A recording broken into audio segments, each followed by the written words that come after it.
Hello, Steve White, Steve Arts 89. Well, the reviews are kind of in. A lot of people have seen The Dial of Destiny, and they're now starting to talk about the embargo hasn't been fully lifted. There's still, I think, a week before the movie's actually premiering. But I recently saw a video by Dan Morel, who used to be on some panel show that was kind of big once upon a time. I've been watching his videos for a while now because he seems to be reasonably objective. I'm not sure if he has any political agenda or anything. I haven't seen any proof of it in any of the videos I've seen, which is what I like, when people don't bring their issues into how they look at something and analyze something.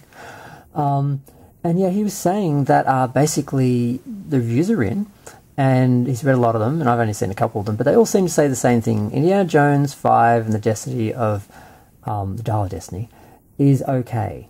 A lot of the reviews, well, actually, they're kind of, you either love it or hate it. And there's a bunch of people who are sort of sitting in the middle and saying, it's an okay indie film. It's better than The Crystal Skull, but nothing on the originals. And that seems to be a realistic take. But he's basically dispelled most of the lies and rumours that people like Doomcock were making up in regards to the actual film.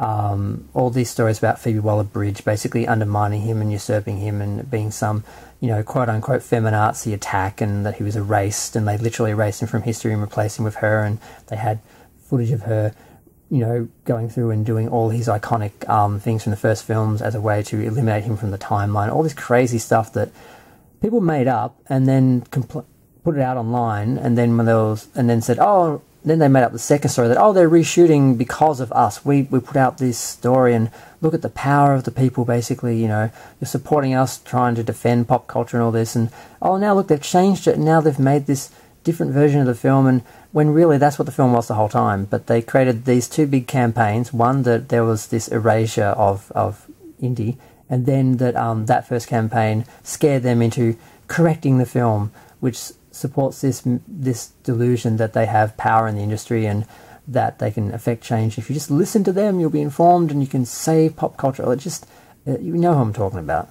Doomcock and all that. And he basically was saying, all that's rubbish. 85% of those rumours and that are all fake. They're just created for people to provoke arguments and maintain the fight and the anger, and that's Doomcock's whole campaign, stay angry. At least he doesn't hide it like some other people. But so I'm kind of looking forward to it because I loved the original films when I was a kid.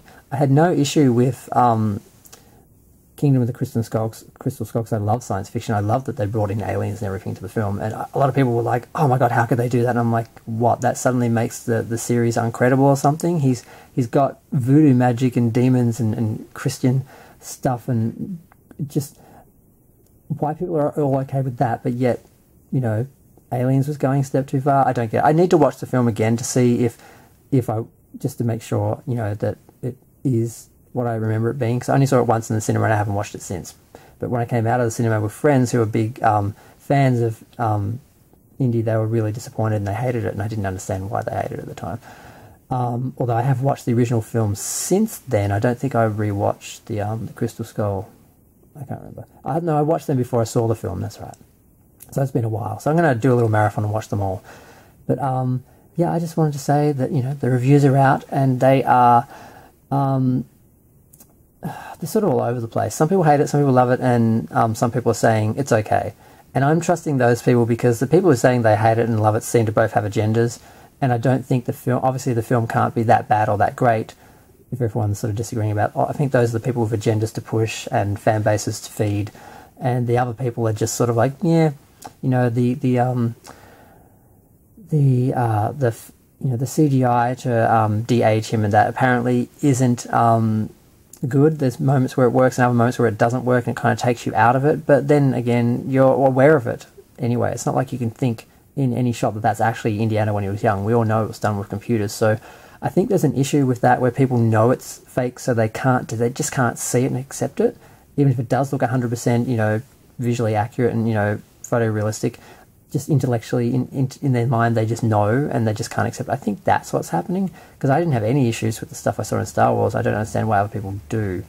But yeah, I just want to do a little video about that because I just thought it was funny to see all these guys proven wrong and to realize they created a rumor to support their other rumor. It's like, well, we created this rumor, it's totally fake, and people are going to see it's fake when they see the film, and it's nothing like what we said it was. So then they started the second rumor that, oh, they're reshooting it all now because of, you know, our stand and the fact that we called them out and how they're running scared to fix the problem, and look at the power we have, so just keep watching and supporting me and we can fix everything and change everything, make everything like you want it. It's just like, wow, these people. But I mean, they're making more money than me. What can I say? I have a vlog basically on my YouTube channel. I don't get a lot of views, and that's fine with me. There's other people, they've got a little cottage industry going. They've got to keep going, and how they do that is by lying and making things up and feeding hatred and fire. And yeah, it's just sort of sad. I just had to comment on all that. Okay, I'm going to go. Feel free to share, like, comment, subscribe. Let me know what you think. I look forward to seeing the film, and I'll judge it then.